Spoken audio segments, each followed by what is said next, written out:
Life on Deer Island is changing. It is one of thousands of islands between the US and Canadian mainland. 1,000 people live here. Most of them are employed in the fish and seafood industry, some in tourism. Garnish Green has pulled lobster from the sea for 53 years. We'd leave Sunday night, 12 o'clock. Just two of us aboard the boat, not three, which are making it two of us. And we'd fish right around the clock, 24 hours a day. Yeah, that was the first big one I had there, yeah.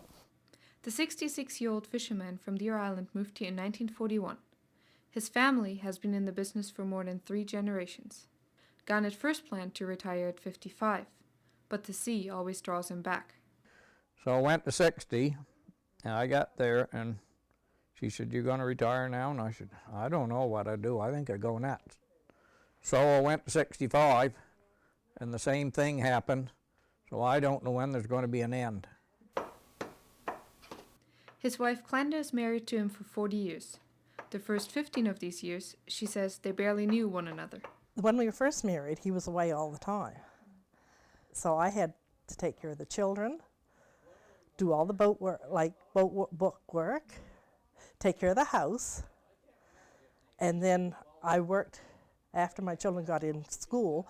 I worked while he would call, "There's a part broke down on the boat." While life with a fisherman isn't always easy, Glenda doubts Garnet will retire soon.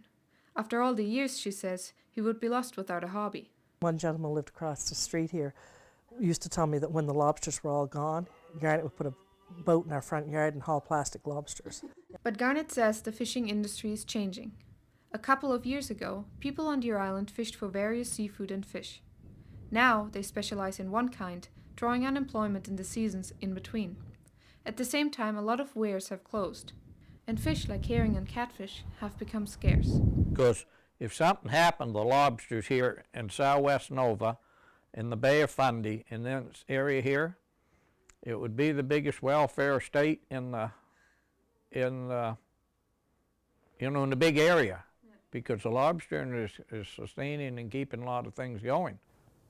I'm at Richardson Harbour, where the first salmon farm in Atlantic Canada was established.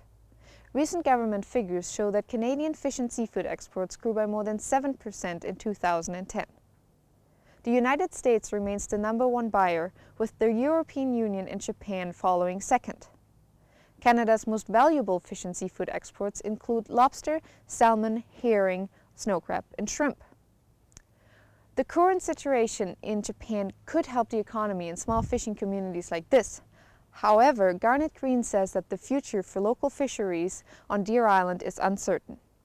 With prices rising and less fish in the sea, the industry has a hard time keeping up with the costs. More people leave to find jobs on the mainland. Garlet's son and daughter still work in the lobster and salmon industry, but their children do not care about the business. Now, my young feller don't bring his boy aboard the boat with us because, he don't want him to go through what we've been doing. And maybe it's better, 8 to 5 job and get to work somewhere and have some benefits. Many of these houses stand empty today. Stores and churches have closed.